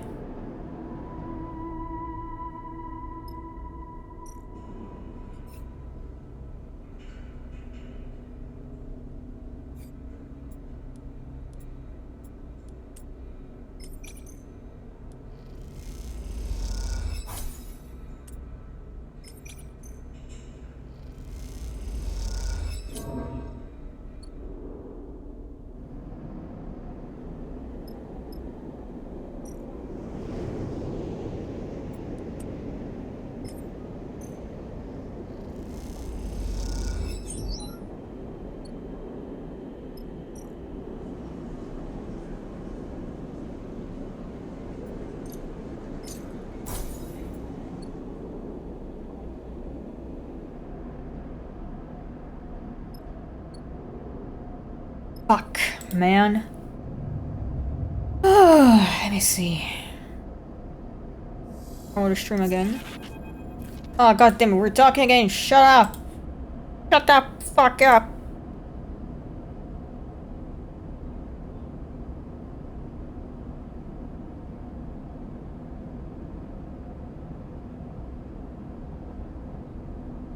Sleeper! Surfing catches your attention as you go leave the ship. Can I have a minute? Of course. Seraphine ducks into a maintenance passage and waits for you to follow. In the narrow passage, framed by loose wires and thick conduits, Seraphine looks suddenly small, trapped. He looks at open circuited panel and speaks, avoiding your gaze. See, he's playing with a coin in his hand, nervously spinning in the air. Since we clear Hexport, I've been putting feelers for something. He rubs his hands, nervously. I ain't a belt in a long time. And I came here alone. Back on the dark side just before we made a break for it? I heard something. I heard someone was looking for me. He pauses to organize his thoughts. It was after you. I also heard something. I also heard something else. They said the person looking for me claimed to be my sister. He was for reaction. Could be a ruse. Why no, Sleeper? He shakes his head. But I need to know. Thing is, I haven't seen my sister in a long time. As a kid when I left. So was she. Well, I don't think she would have liked to admit it at the time. Reminds to himself. I know you don't remember how it was. Back in Darkside, I mean, he sighs. But we were alone, you and me. Lainey let us much. Just to work and that was all. So, when I overheard one of these guys mention someone was sniffing around, trying to find me, I don't know what to think. Frowns. Then, it could have been my sister. It was quiet. Try to recall that time the cycle spent on Orlane's influence, working for him in exchange for stabilizer. Close your eyes, focus, but the details flicker. The images collapse and reform. Seraphine told you this before. But it's all part of your plan. You want to find her? Yes, he shrugs. Change the things for me. The thought that she could be out there. Don't get me wrong, I want to get you out there too, he pauses. You sense he's finding this difficult. I know it doesn't matter now, but I told you about her back then, before. Sorry, I don't remember. It's okay, Sleeper, I understand. Since we got away, since Hexport, I've been asking around, speaking to spacers, traders, and like I said, something has finally come up. It seems whoever has training me left outside pretty soon after Utsubo caught wind of her sniffing around. Thought they made her feel very welcome, but I managed to get a name. The name she gave, Luz, wasn't my sister's. Doesn't mean very much. Gave me something to follow. Bounce around the wash a little, for a spindle, thought some. Not sure why. He squints at the loose wire. Last thing she did was book passage to Wellspring on a loaded freighter, that's it. How do you know this? Most of the ship manifests have poor records and new favors to... a few favors on the quiet. Ugh, I can't read, I'm getting tired. I want to go to Wellspring, Sleeper, to know if it's really her. If it isn't, to settle what needs settling. Let's do it. Thank you, Sleeper. He meets your eye. I will admit it has been strange, reminding myself of everything we talk about back on Darkside. Everything we did is lost now. He smiles. I'm glad to see you're still you, whatever that means. Not sure who I am. Me neither, he smiles. Anyway, better get back to it. Seraphine squeezes past the cord and glides back towards the engine room. You watch him go, wondering if your past together can ever be reclaimed. Mind wanders through the thoughts of Seraphine's sisters. For a moment, you wonder what it's like to have a family, and you will never know.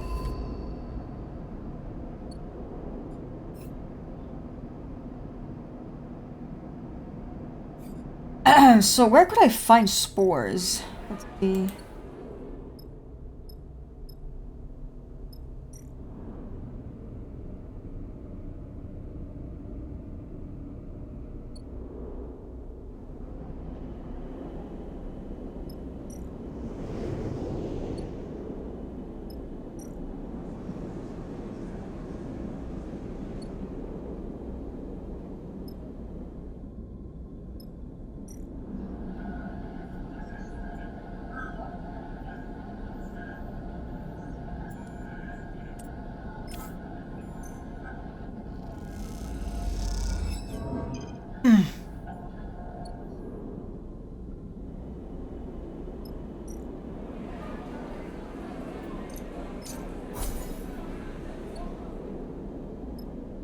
We need supplies, man.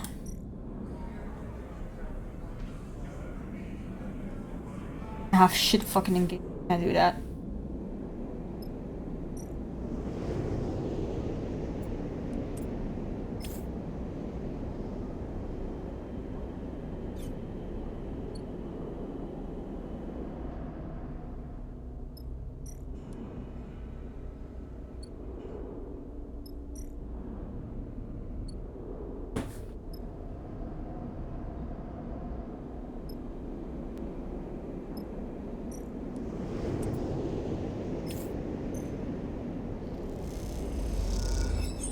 Ooh, there we go.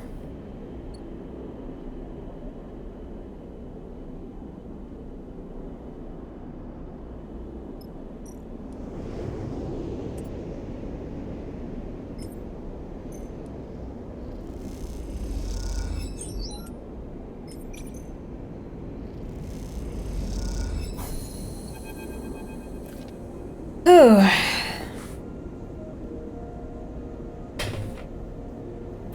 You slide the loose panel away from the wall, letting it float there, beside the airbike rack. Behind it, in the dark, you see the blinking lights on the fuse box. A noise nearby draws your attention for a moment. The scrape of a sliding door, maybe. Just some old system, cycling in the walls. It took long enough to gain access to the Stripline Express bike garage, and longer still to find a safe route to the airbag racks. But you're almost there. You have seen and heard an higher muscle searching and guarding this place. You've been lucky enough not to come face to face with them yet. Turn back to the darkness behind the panel.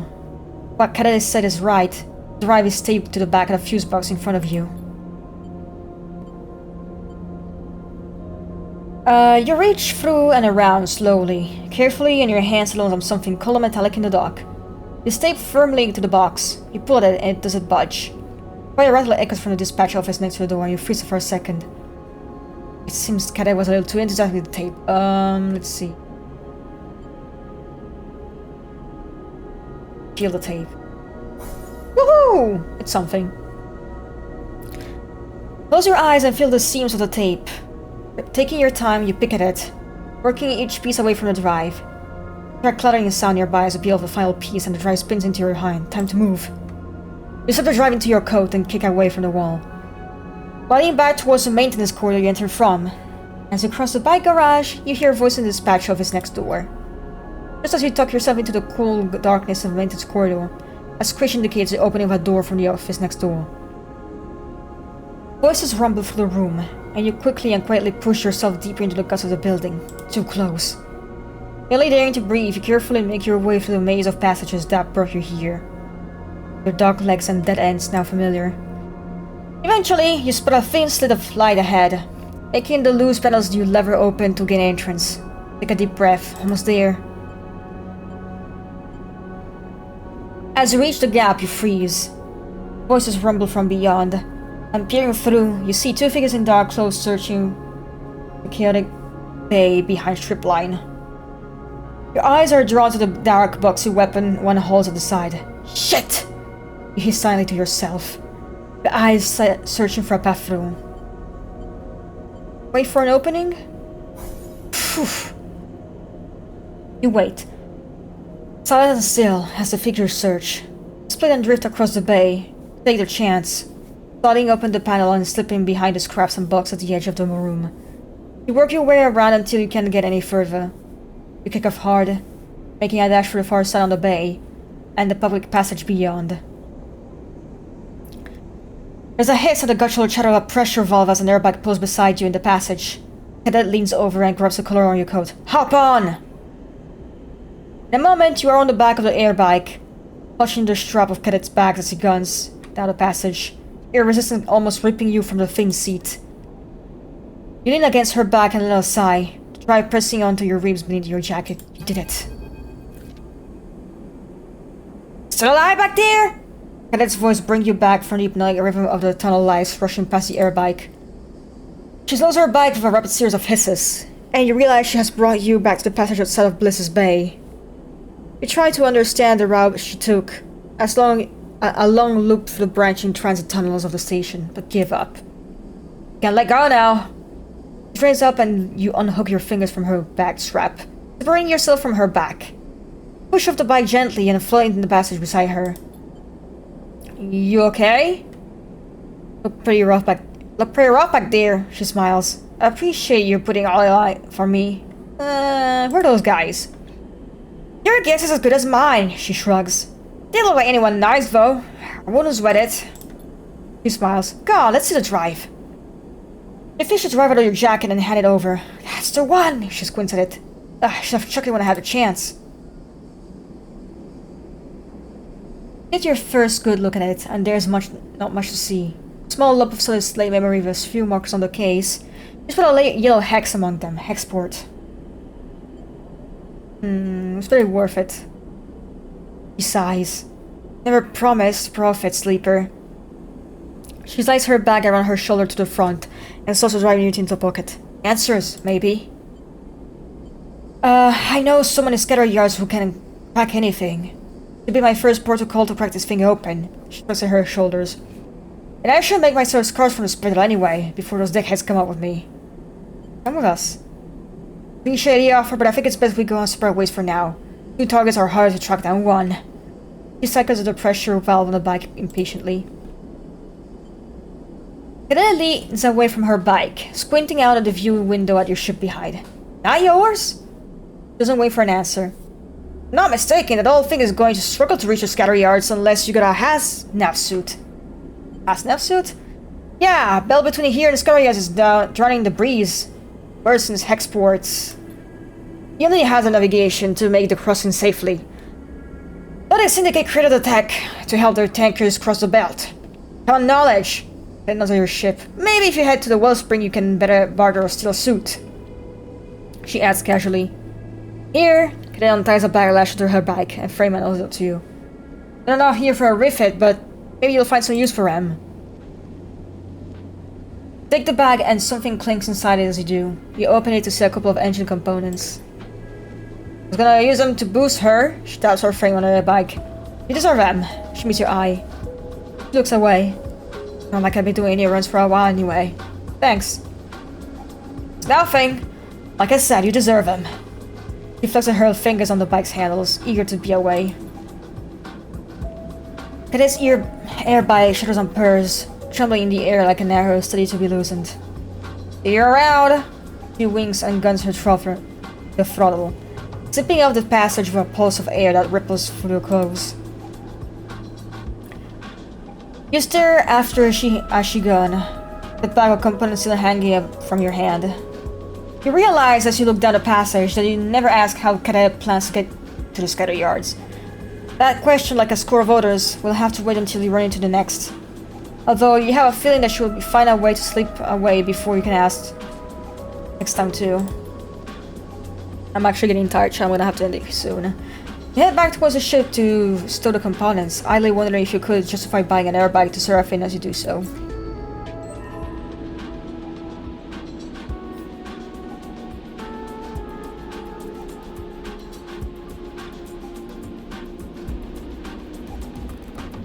Green belt, okay.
see.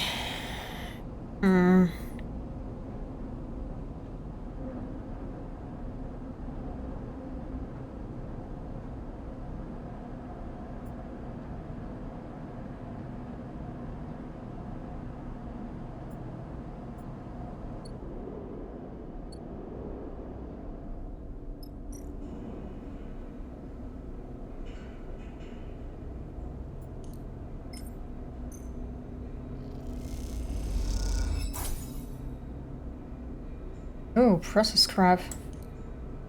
What do I use that for?